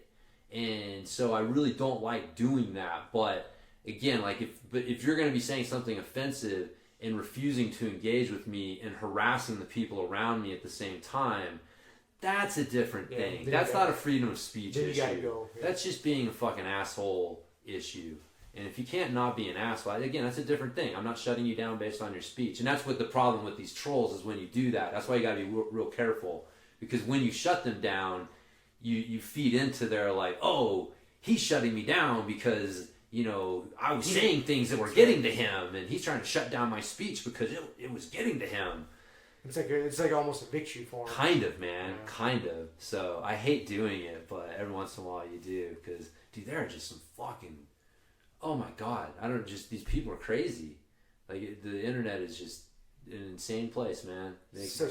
People are fucking crazy, man. And then the anonymity that it provides, the distance that it provides, you just act in this completely unnatural way. That's what makes it so maddening. You're just like, you would never act like this if we were sitting here talking. Yep, that is one of the million reasons I can come up with why I don't have any social media. But I can't remember the exact occasion, but there was something to that same effect that somebody has said something. I don't know if it was to me or I can't remember to one of my friends, but there was no way that they would say that if we were sitting across from each other. Yeah. You know what I'm saying? There's no way. And I don't even mean that from a tough guy way. No, I just mean a a decent human being, being. looking me in my eye and like, man, I can't talk to another human being this way. Right. Unless I am willing to fucking throw down and fight. And usually, like, it's really tough to get people like that worked up over shit. Right, and then that's one of the big things, man, because that shit just turns me off so bad. It's like, oh, yeah, motherfuckers. It's like, this is like another little protected world for you. Yeah. You can just slam this keyboard. Yeah. And just turn your monitor off and go about your day. Yeah. Well, I mean, yeah, it's I just don't even fucking. I don't know. The people that you got in your feed, what you choose to engage with, you can definitely, again, there's some things you can get out of it. Like the fucking sick sweep that I saw Jeff Clubber hit, and I've been fucking nailing people with at the gym. Is that the one you were drilling last weekend? Yeah, buddy. Coming out of single leg X into your tripod sweep. It's one of those that's like, wait a minute, why did I not see this before? So simple. So simple. So simple. And it's such a beautiful sweep because like one of the main defenses that people try to do is dig your fucking foot out, that inside foot, and they try to dig that out, and Kevin and Cameron like to try and get some fucking lens lock bullshit, whatever going on it. But now it's like you dig it out, and I just stuff it in your fucking belt and drop the other leg down and hit you with that tripod sweep. So it's given me another option. But man, again, I saw that on social media. So it's hard for me to back on it too bad when I'm like nailing people with a fucking sweep I got off of it. But it's all some good stuff. I try and put good stuff out there. People get inspired every once in a while. Fighting a good fight, James. I'm trying, man. I'm trying. Give people good info.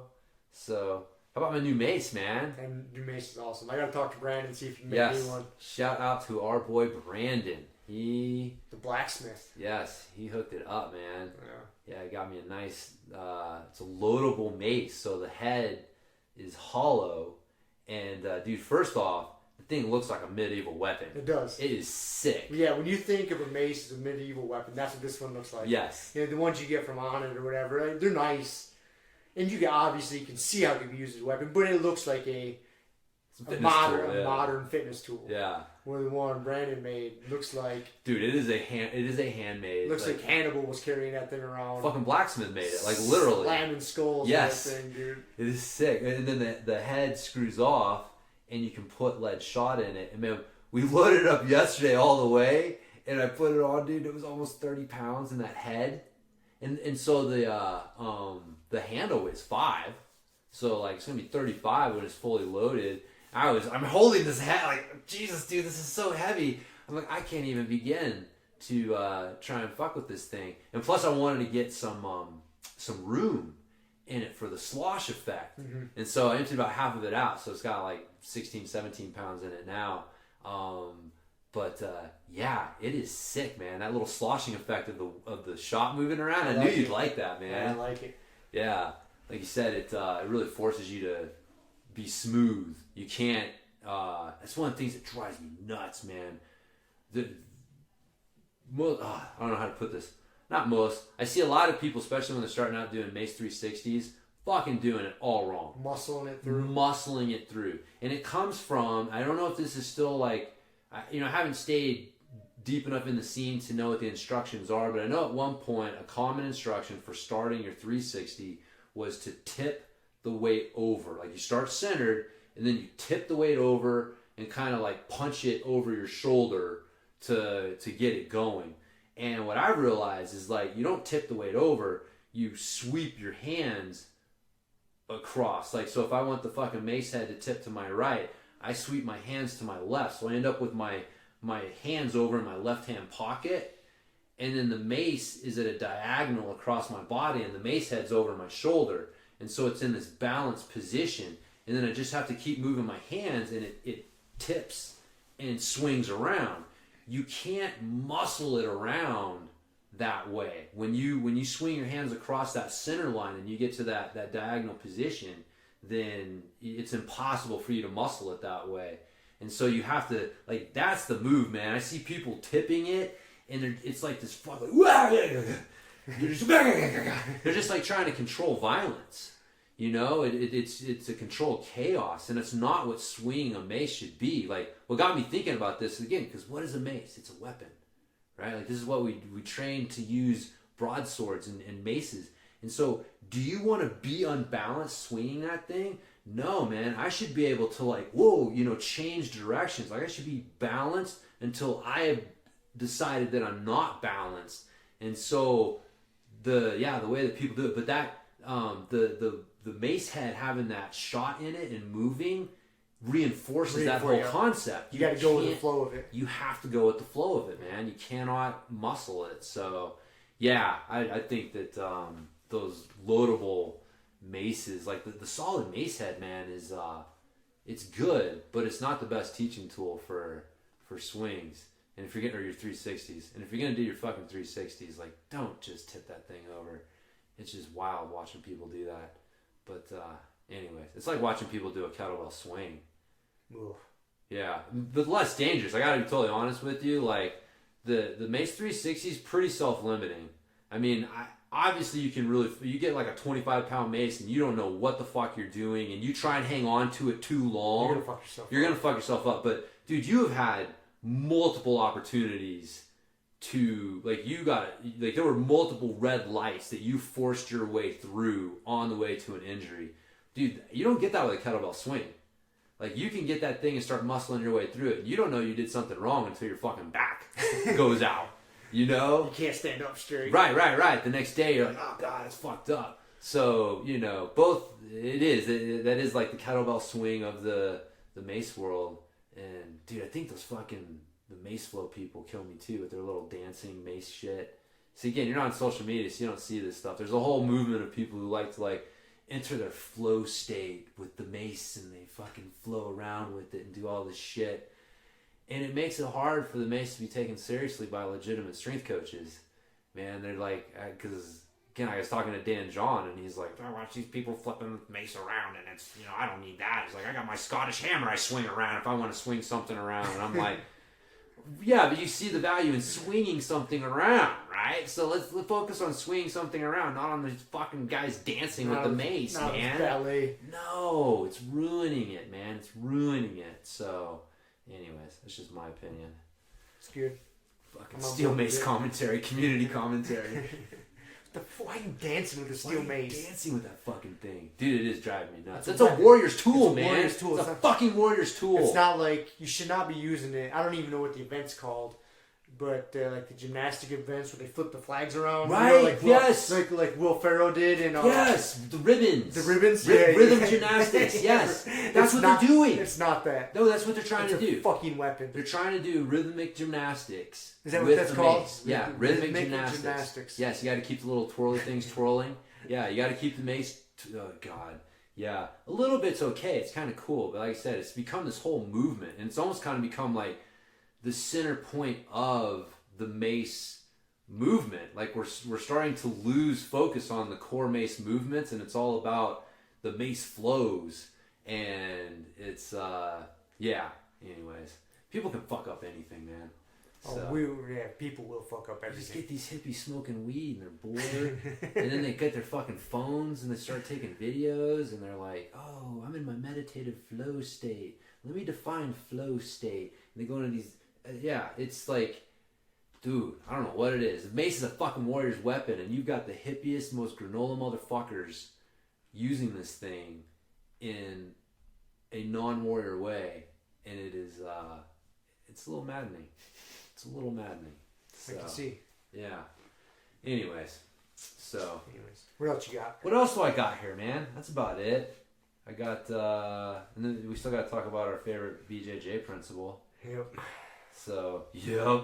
Oh no, I got some bro. I got 3 bro science things for you. Sweet. All right. So one, they did a study, 4 weeks of strength training with protein supplementation, found no increase in muscle mass. So short-term protein supplementation doesn't seem to work, or they're doing like post-workout stuff. But then I found a study that was like a review of a bunch of stuff that basically says that over the long term, protein does help, add muscle mass and improve performance. And then I found a study on chocolate milk. Yes. So the chocolate milk study found that hopefully supports the fact that chocolate milk is good for me. Yes. Yes. It was the best post-work. Like, they studied against a carbohydrate drink, and it was 103 youth athletes, and it was a composite score of their bench press and squat, just adding the two together. And the group who had chocolate milk after training increased that score by 12%, and the group that didn't only increased it by 2%. So those pussies drinking regular milk? I think they're just having like a regular carbohydrate. It was just a carb supplement, so kind of chocolate milk. Wasn't chocolate milk. So all sorts of interesting, conflicting studies that can be taken to tear down or defend a whole slew of things. Hey, it just goes to show that whatever actions you are doing to make yourself feel better, I am certain you can probably go find a study to support it. Yes. And then you can sleep better that night. Yep. So that's the lesson I get from that. Yeah. It makes me feel better about my chocolate milk habit. I like chocolate milk in my protein shakes. Yeah. No, chocolate milk's good. Mm-hmm. I think it's just It was funny. One study found protein supplementation after 4 weeks did nothing, but the chocolate milk magically. It's weird. Like, how much muscle are you going to gain in 4 weeks? 4 weeks is a really short time. Like, yeah. Man, yeah. Like, if you tell me, like, hey, you got to gain. Well, dude, that creatine ad said I was going to gain fucking 10 pounds, bro. Yeah, you're going to gain 5 pounds of muscle in 3 weeks. Like, that's a lot of muscle in 3 or 4 weeks. Yeah. Like, a pound of muscle a week.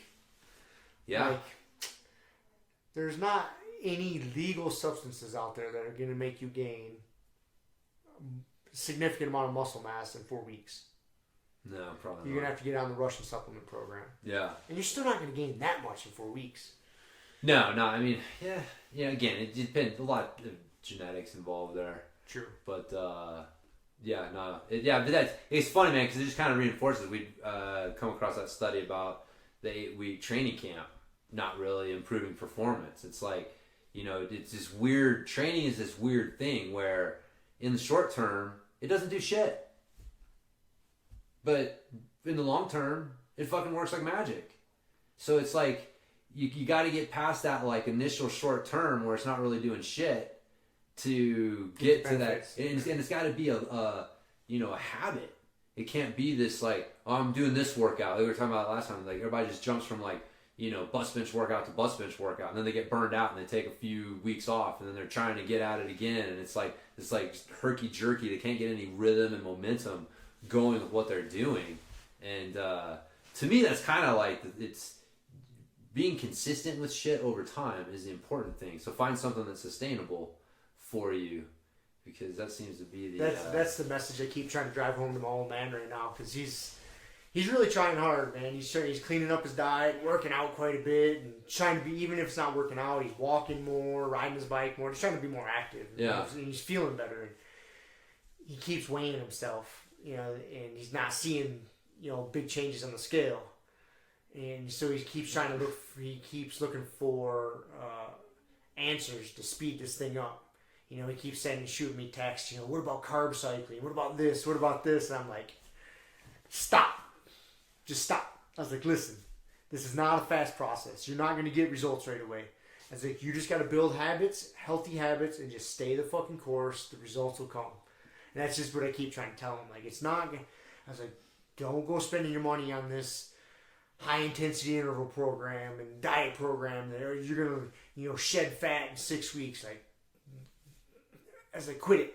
Yeah. Like, this is you have nothing you're training for. You're not trying to be a bodybuilder. You're fucking 62 years old. You're not training for a competition. You have no deadline. Your deadline is the grave, and you're trying to put that off as long as possible. So just stay healthy. And it's a hard message I'm having to get through to them, but I think I'm getting there. Yeah. Like, just stay the course. Fuck what the scale says. Fuck anything. Just keep being active, and you'll see the benefits eventually. Yeah, Find what's sustainable. That's the biggest thing. Find what you're gonna sustain. What are you gonna keep doing? This isn't just another little fad.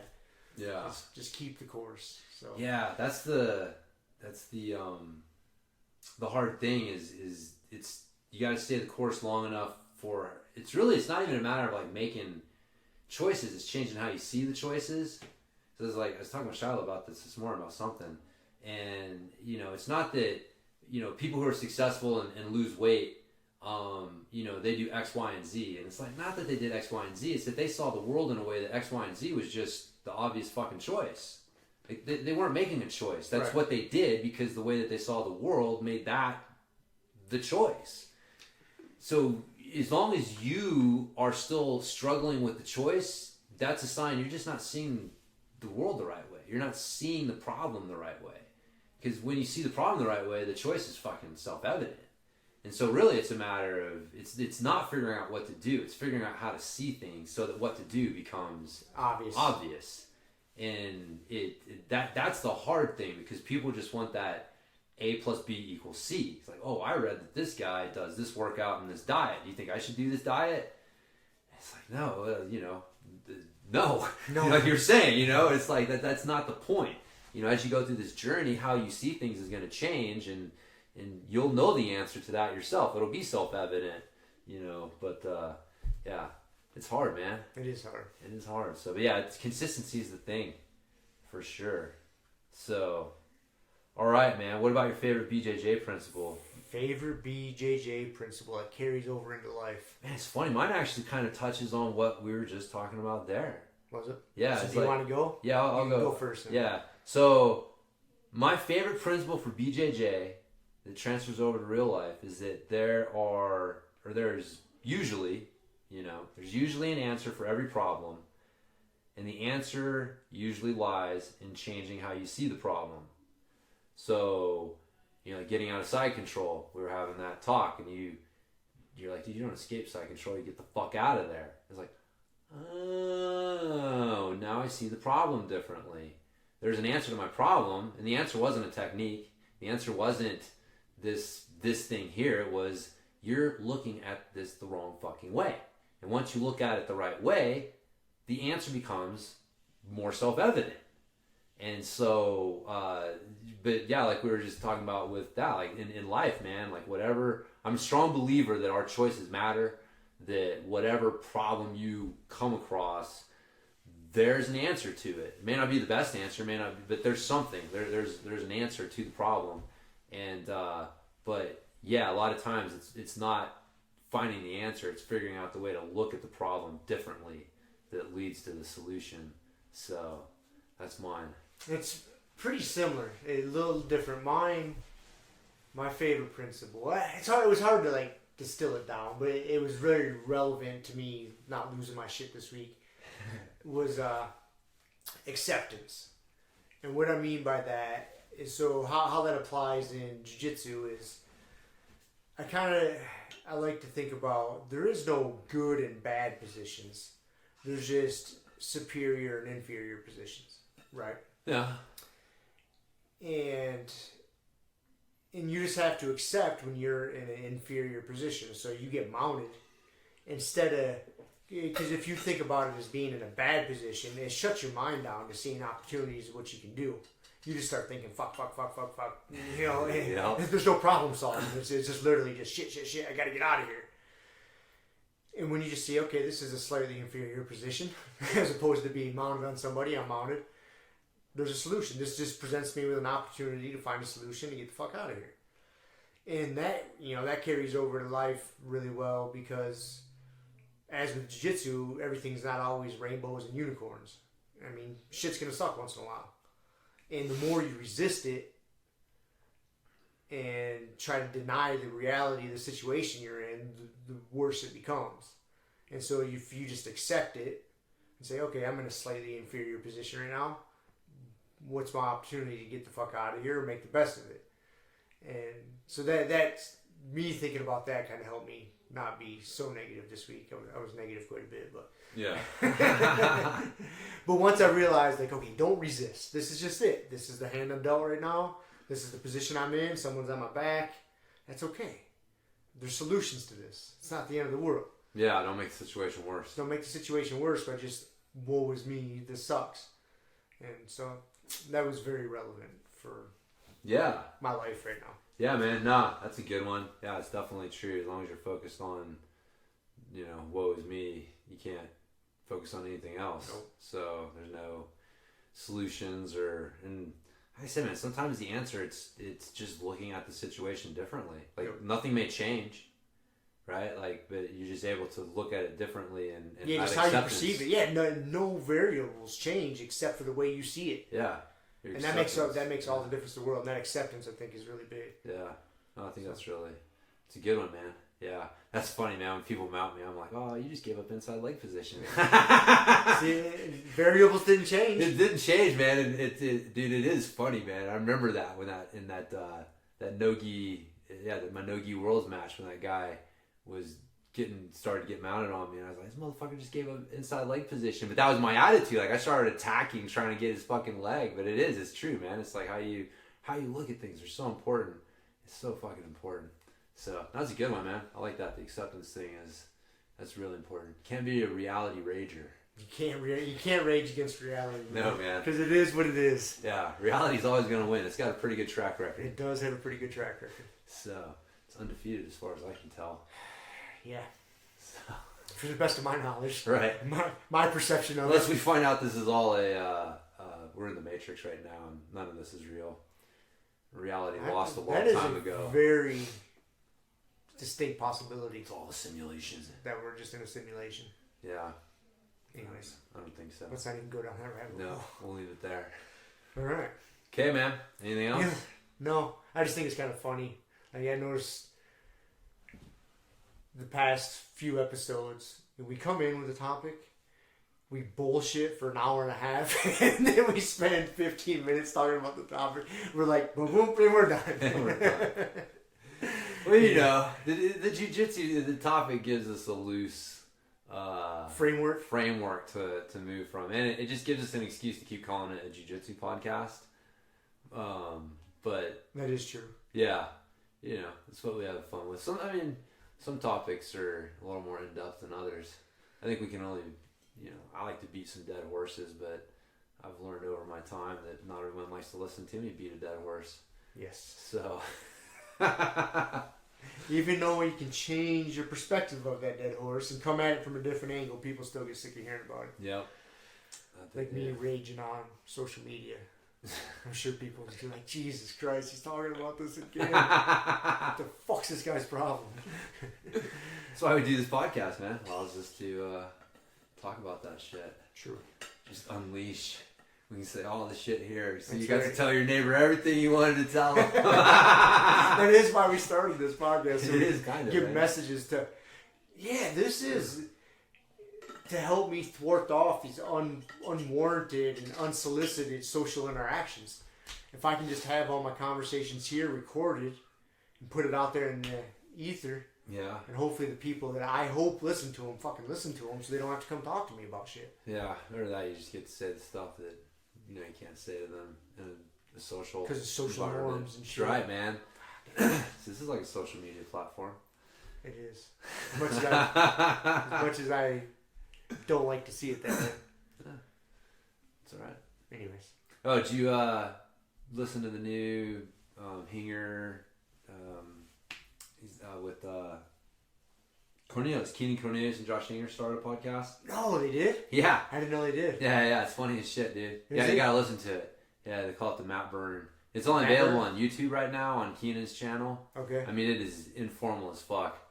Like they Very similar to ours. Yeah, but they make us look like some fucking professionals at the moment, right? They'll get better. Dude, their first episode, the audio is very reminiscent of our early episodes. So again, they're gonna learn the lessons quickly, but it's funny because it is. It's like us. It's like they were like Josh apparently decided to start a podcast, but he didn't know what the fuck to do, so he got a hold of Keenan and went over to Keenan's place and hijacked his equipment, and he's got Keenan like recording it and running it. That's awesome. So yeah, I guess yeah.